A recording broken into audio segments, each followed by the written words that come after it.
Rambu-rambu penyusunan materi pelajaran bahasa Indonesia. Ada 4 kelayakan atau ada 4 rambu-rambu dalam menyusun materi pelajaran bahasa Indonesia. Pertama yaitu kelayakan isi, kedua kelayakan bahasa, ketiga kelayakan penyajian, dan terakhir keempat kelayakan kegrafikan. Baik, yang pertama yaitu kelayakan isi. Poin pertama yaitu dalam kelayakan isi kesesuaian materi dengan kompetensi inti atau KI dan kompetensi dasar atau KD. Pertama yaitu kelengkapan materi. Kelengkapan materi bagus dan sesuai. Hal ini terbukti dari penyajian pendahuluan hingga akhir yang tidak lepas dari tema dan topiknya. Hal tersebut dapat dibuktikan dengan membaca kompetensi dasar, maksud saya dengan membaca kompetensi dasar dan daftar isi mengenai bab-bab dan subbab yang akan dibahas dalam buku tersebut. Hal tersebut sudah dicantumkan dalam buku di atas. Kedua, yaitu keluasan materi. Keluasan materi yang dimaksud di sini adalah kelengkapan dari segi aspek materi yang disampaikan, juga dapat dilihat dari penyampaian materi yang dikaitkan dengan tema dan topiknya atau tema dan topik pembahasannya, hingga permasalahan dan solusi yang disajikan pada setiap bab-bab atau setiap pembahasan. Hal tersebut juga bisa dibuktikan atau terdapat pada subbab-bab, maksud saya subbab-subbab dalam setiap bab atau dalam setiap pembahasan.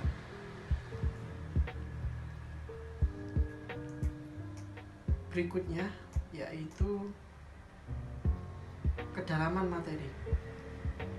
Kedalaman materi dari buku ini khususnya dilihat pada bab 3 dan bab 6 sebagai contoh terbukti dari materi yang disajikan secara detail dan hanya pada lingkup tema, tidak meluas atau keluar dari tema pembahasan, dengan bahasa yang sederhana dan langsung pada intinya agar mudah dipahami oleh peserta didik. Contoh pada subbab mengidentifikasi. Nah, di situ juga bisa dilihat. Berikutnya yaitu keakuratan materi. Keakuratan materi memiliki 5 poin penting yang harus ada ketika penyusunan materi bahasa Indonesia.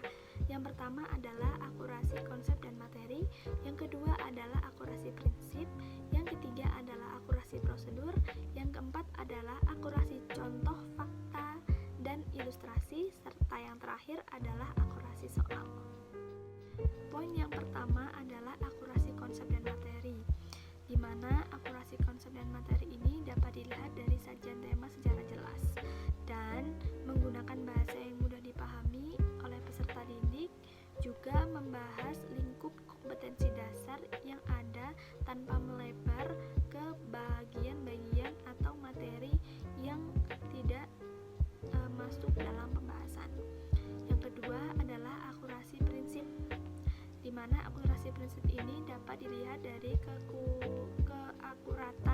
keakuratan prinsip dalam penyajian materi dan tugas yang disajikan secara sistematis sehingga pembahasan juga sesuai terhadap materi.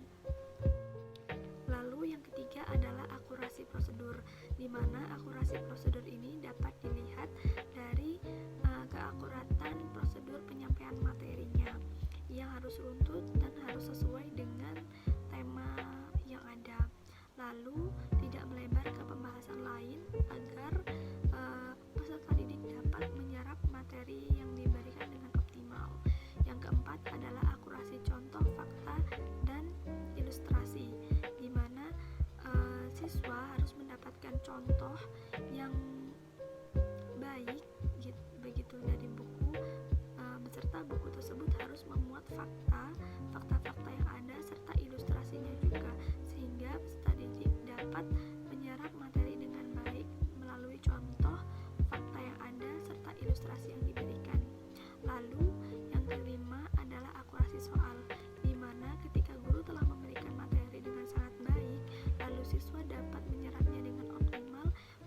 soal-soal yang diberikan juga akan diselesaikan dengan mudah seperti itu.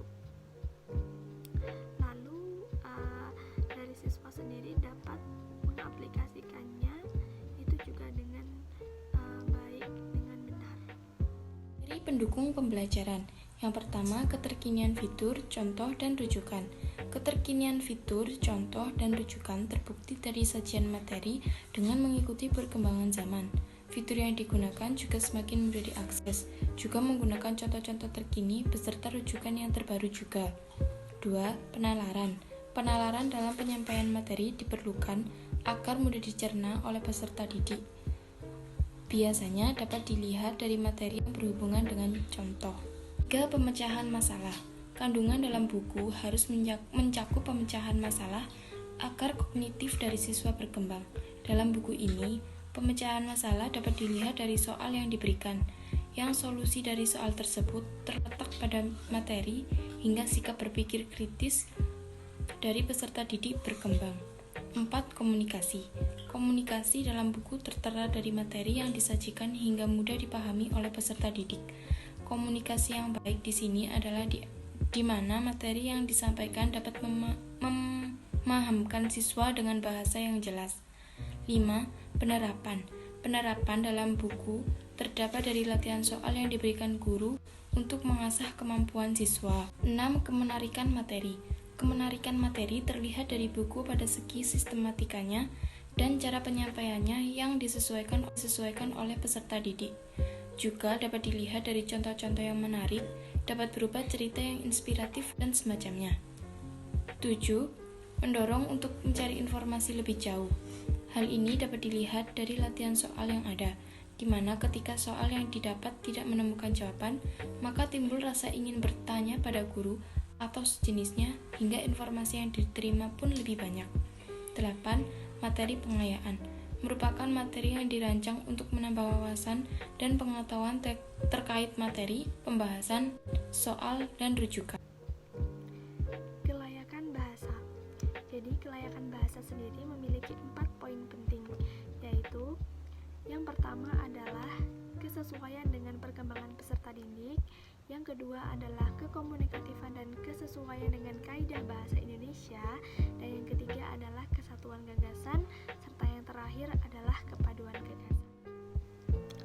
Poin nomor 1 adalah kesesuaian dengan perkembangan peserta didik.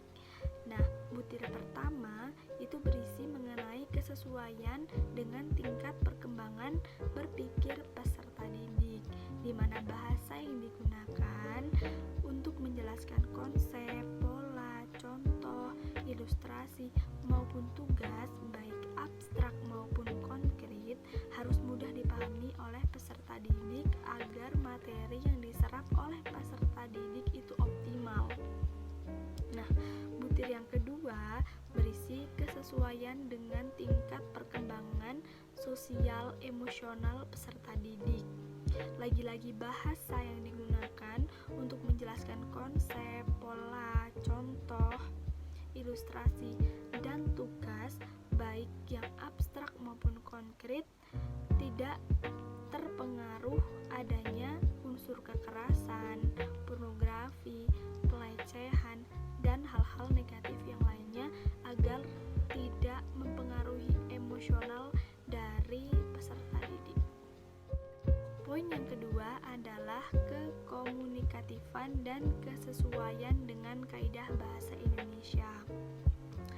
Nah, butir yang pertama berisi keterpahaman pesan, di mana kegiatan berbahasa dan bersastra yang disajikan berisi wacana, uraian, contoh, dan latihan yang mudah dimengerti, komunikatif, dan disesuaikan dengan tingkat kemampuan berpikir peserta didik. Misalnya, jumlah kata dalam satu kalimat, jumlah kalimat dalam satu paragraf, dan jumlah kata beserta kalimat dalam wacana. Itu juga mempengaruhi tingkat kepahaman dari peserta didik. Nah, lalu butir yang kedua berisi tentang ketepatan tata bahasa dan ejahan. Penggunaan bahasa dengan pedoman EYD atau pedoman ejaan yang disempurnakan.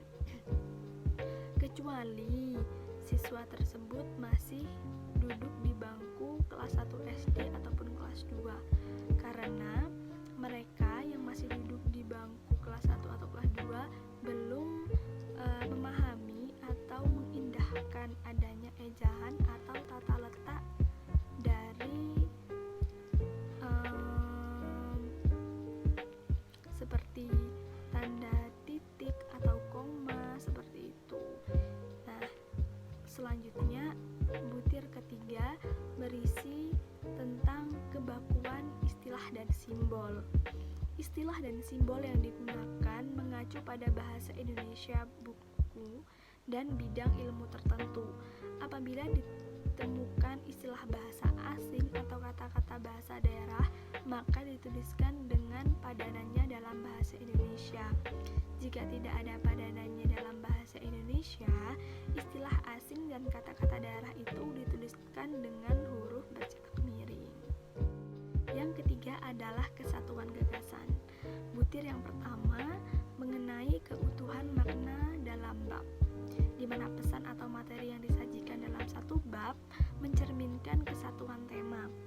Lalu butir yang kedua berisi tentang keutuhan makna dalam subbab, yang mana pesan atau materi yang disajikan pula dalam satu subbab, itu mencerminkan kesatuan subtema.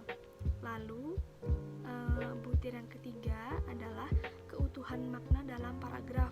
Pesan atau materi yang disajikan dalam satu paragraf memuat satu pokok pikiran.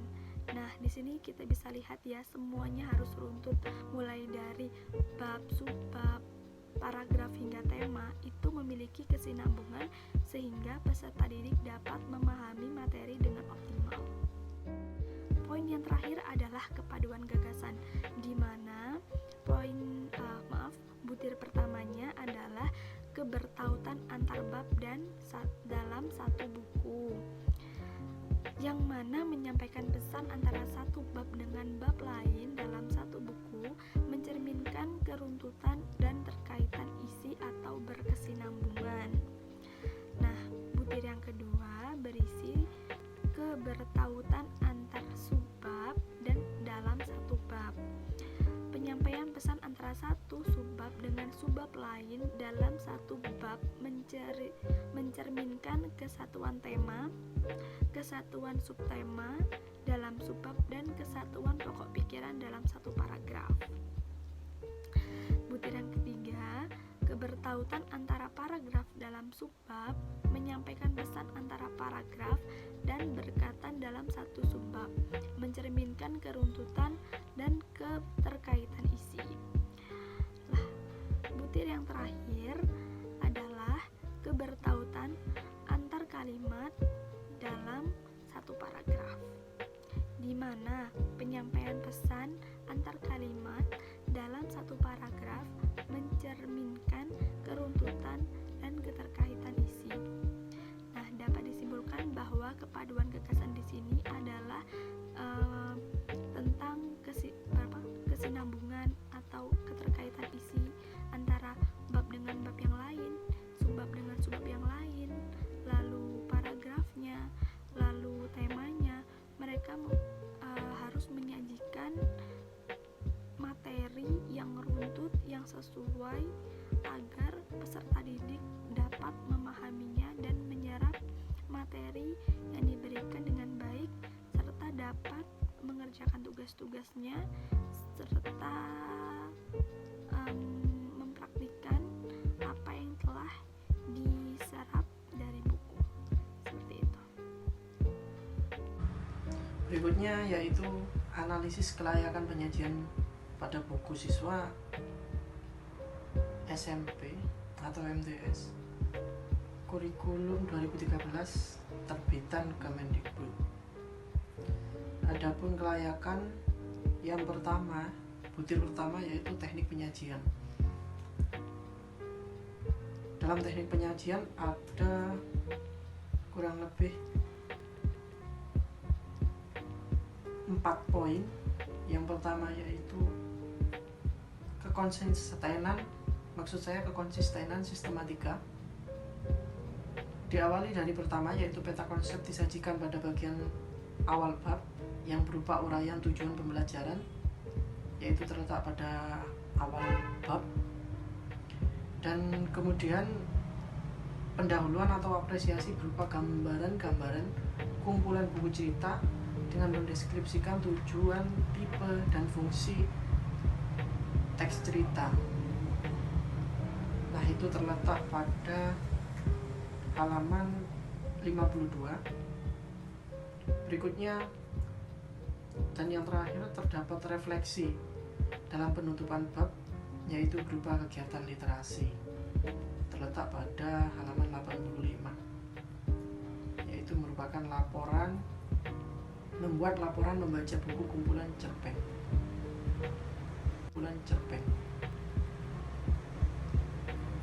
Poin kedua yaitu keseimbangan antar bab. Keseimbangan antar bab berdasarkan telaah kelayakan dalam buku Bahasa Indonesia SMP atau MTS kelas 9 kurikulum 2013 terbitan Kemendikbud, yaitu jumlah halaman yang ada pada bab 3 dan bab 6 berbeda jauh, yaitu bab 3 mencapai 32 halaman, sedangkan bab 6 hanya 10 halaman. Hal itu dikarenakan bab 3 dan 6 sama-sama membahas tentang menyusun cerita atau membahas lingkup yang sama. Namun untuk bab 3 bisa dikatakan sebagai awal perkenalan tentang menyusun cerita, sehingga membutuhkan banyak halaman. Berbeda pula dengan bab 6 atau bisa dikatakan sebagai penyempurna saja.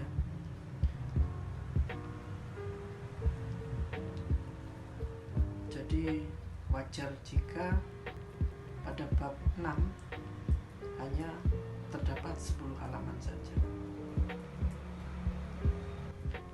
Poin ketiga, keruntutan konsep. Keruntutan konsep berdasarkan telaah kelayakan dalam buku Bahasa Indonesia SMP MTS kelas 9 kurikulum 2013 terbitan Kemendikbud, yaitu berpola pikir deduktif. Nah, keruntutan konsep yang disajikan dimulai dari yang mudah ke yang sukar, dari menyusun cerita pendek dan menyusun cerita inspiratif. Pada setiap awal subbab diawali dari kegiatan pertama mengidentifikasi, kemudian ke tingkat selanjutnya menyimpulkan, dan tingkat terakhir mengungkapkan pengalaman dan gagasan. Nah, di sini akan banyak latihan-latihan atau juga disediakan kepada peserta didik untuk membuat cerita, entah itu cerita cerpen ataupun cerita inspiratif pada subbab terakhirnya. Poin keempat yaitu kesesuaian atau ketepatan ilustrasi dengan materi dalam bab. Nah, kesesuaian atau ketepatan ilustrasi dengan materi berdasarkan telaah kelayakan buku Bahasa Indonesia SMP MTS kelas 9 kurikulum 2013 terbitan Kemendikbud, yaitu terdapat ilustrasi berupa gambaran-gambaran tentang buku cerpen sehingga dapat memberikan gambaran tentang materi. Terdapat ilustrasi bagan atau skema yang disajikan sehingga hal tersebut memberikan pemetakan pikiran terkait materi yang akan disampaikan, yaitu materi berupa menyusun cerita. Hal tersebut adapun gambaran pada cerpen berjudul Anak Rajin dan Pohon Pengetahuan. Nah, di situ ilustrasinya terdapat gambaran pohon dan kurang lebih ada 3 gulungan buku, sehingga bisa dikatakan searah dengan apa yang dibahas dalam cerpen tersebut. Berikutnya, kelayakan yang kedua yaitu penyajian pembelajaran. Nah, penyajian pembelajaran di sini ada kurang lebih 5 poin. Nah, poin yang pertama yaitu berpusat pada peserta didik. Nah, penyajian materi dalam buku Bahasa Indonesia SMPMTS kelas 9 kurikulum 2013 terbitan Kemendikbud bersifat sangat interaktif dan partisipatif dengan menggunakan pertanyaan-pertanyaan yang disediakan dalam kegiatan berupa latihan-latihan seperti mengidentifikasi, menyimpulkan, serta membuat laporan hasil kegiatan literasi. Hal itu terlihat pada bab atau pada halaman 85, yaitu membuat laporan membaca buku atau literasi. Dan untuk mengidentifikasi terdapat pada subbab pertama, yaitu dengan judul mengidentifikasi cerita pendek. Berikutnya yaitu tentang poin keterbukaan metakognisi peserta didik. Keterbukaan metakognisi peserta didik melalui penyajian materi melalui pemecahan masalah terkait seperti menentukan judul cerita, menentukan struktur cerita, dan memperkirakan bagaimana pengarang mengakhiri ceritanya sesuai isi cerita yang telah dibaca. Hal itu ada pada pertanyaan identifikasi setelah subbab pertanyaan mengenai cerpen dengan judul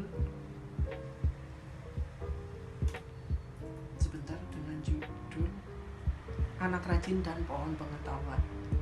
Adapun pertanyaannya seperti yang telah disebutkan tadi, seperti menentukan judul cerita, menentukan struktur cerita, dan memperkirakan bagaimana pengarang mengakhiri ceritanya. Poin ketiga yaitu keterbukaan peserta didik untuk berpikir kritis, kreatif, dan inovatif melalui metode inquiry. Keterbukaan peserta didik untuk berpikir kritis dan inovatif melalui metode inquiry dengan materi yang banyak menyajikan soal-soal latihan. Hal tersebut dapat dibuktikan pada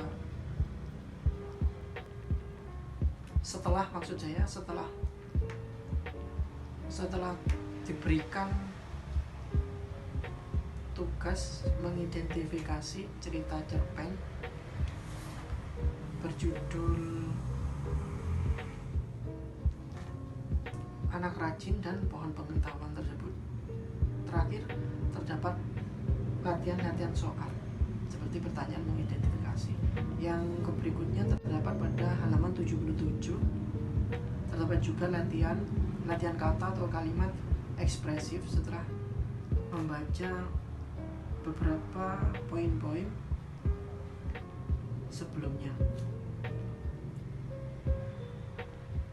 Poin keempat yaitu metode pembelajaran tematis. Metode pembelajaran tematis yang dapat dikaitkan dengan mata pelajaran lain dalam materi seperti mengidentifikasi sebuah bacaan sehingga dapat dengan mudah menarik kesimpulan. Nah, hal tersebut juga dapat dikaitkan dengan materi mata pelajaran IPA seperti cara menarik kesimpulan saat melakukan observasi. Berikutnya poin terakhir yaitu variasi penyajian. Variasi penyajian dalam materi beragam, tidak hanya disajikan melalui naskah, namun ada beberapa materi yang disajikan dalam tabel ataupun skema serta beberapa gambar yang dapat menarik perhatian peserta didik. Pada contoh yaitu subbab C yaitu menelaah struktur dan aspek kebahasaan cerita pendek. Nah, materi tersebut disajikan dalam bentuk bagan-bagan atau tabel. Ada pula di sini pada halaman 62 bisa dilihat variasi penyajian yang ada dalam buku tersebut. ketiga yaitu kelengkapan penyajian. Yang pertama yaitu pengantar. Tujuan penulis buku yaitu dapat meningkatkan mutu pendidikan khususnya pengajaran bahasa Indonesia serta berisi petunjuk menggunakan buku. Hal tersebut dapat diketahui dari kata pengantar yang ada di awal buku. Maksud saya buku bahasa Indonesia SMP MTS kelas 9 terbitan Kemendikbud kurikulum 2013. Poin kedua yaitu pendahuluan bab. Pendahuluan bab, pada awal setiap bab dipaparkan tujuan pembelajaran dengan tahap awal yaitu pertama mengenal atau mengidentifikasi, kemudian tahap berikutnya menyajikan dan memahami, tahap terakhir yaitu peserta didik mampu menyusun gagasan dan menyusun cerita. Hal itu bisa dibuktikan melalui tujuan pembelajaran yang pasti ada dalam awal bab.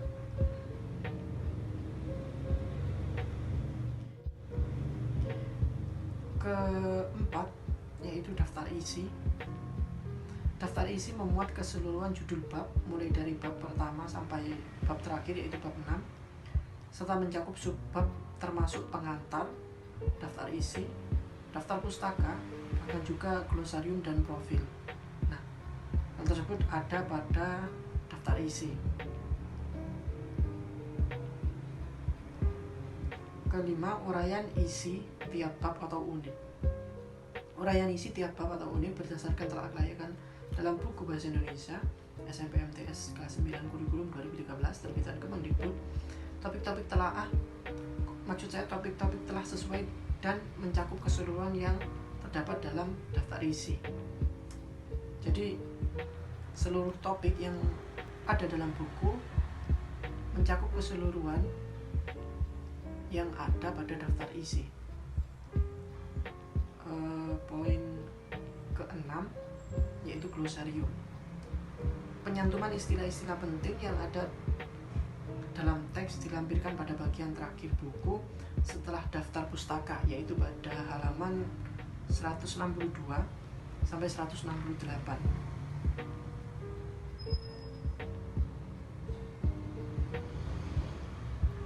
Ketujuh yaitu daftar pustaka.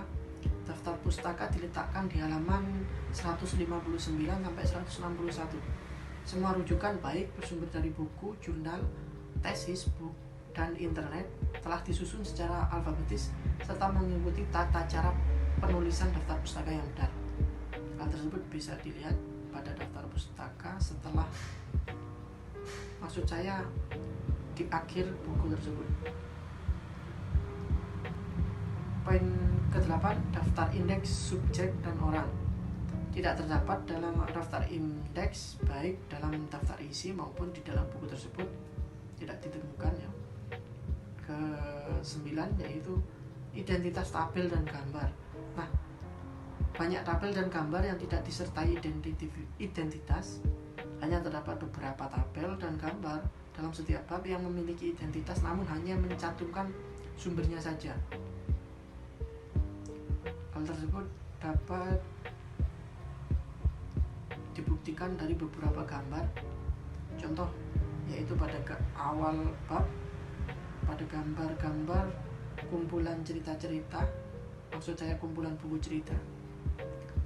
Di situ hanya ada sumbernya saja. Ke-10 yaitu rangkuman dan refleksi. Tidak terdapat rangkuman, bahkan juga dalam keseluruhan buku, tetapi terdapat refleksi, yaitu di seluruh akhir bab, atau bisa dikatakan seperti tadi contohnya yaitu literasi. Nah, merupakan refleksi yang disajikan dalam akhir bab. Dan poin terakhir yaitu evaluasi. Evaluasi disajikan dalam kegiatan literasi. Hampir pada setiap akhir bab terdapat perintah untuk membuat hasil laporan sekaligus memberikan umpan balik kepada peserta didik mengenai apa yang dipahaminya. Jadi evaluasinya di sini yaitu peserta didik akan diberikan tugas untuk membuat cerita sesuai gagasan dan pemikirannya sehingga dapat memberikan umpan balik kepada peserta didik. Sekian, berikutnya akan dilanjutkan oleh rekan saya. Kelayakan kegrafikan, desain sampul buku. Yang pertama, tata letak atau layout buku. Tampilan tata letak sampul bagian depan, punggung, dan belakang tidak memiliki keserasian sehingga tidak terkesan menarik. Kemudian komposisi unsur tata letak seimbang dengan adanya gambar siswa yang sedang belajar di dalam kelas. Sampul buku memiliki pusat pandang atau point center yang jelas. Yang kedua, tipologi sampul. Warna judul buku dan warna belakang kontras. Judul buku menggunakan satu jenis huruf yang sesuai dengan peruntukan isi buku. Yang ketiga, ilustrasi sampul. Ilustrasi mampu menggambarkan, merefleksikan isi materi yang ada dalam buku. Bentuk ilustrasi mampu menggambarkan objek yang dapat dipahami. Yang keempat, detail dan komposisi warna sampul. Warna gambar memiliki detail yang tajam dan jelas. Gambar memiliki warna yang bagus. Desain isi buku. Yang pertama, tata letak isi buku. Tata letak isi buku konsisten antara bagian depan, isi atau pokok pembahasan, dan bagian belakang, serta judul yang setara. Margin antara dua halaman proporsional. Bidang cetak dan margin dengan isi buku. Yang kedua, tipografi isi buku. Tidak menggunakan huruf hias, namun mudah dibaca dan sederhana. Jenis huruf yang dipakai sesuai dengan tingkat pendidikan peserta didik. Kemudian yang ketiga, ilustrasi isi buku. Keseluruhan isi buku, ilustrasi isi buku kurang menarik. Yang keempat, variasi huruf. Variasi huruf tidak lebih dari 2 jenis huruf, efek tidak berlebihan. Judul diberi ukuran yang lebih besar dan tebal. Yang kelima, susunan teks. Tidak ada penggalan kata dalam akhir baris.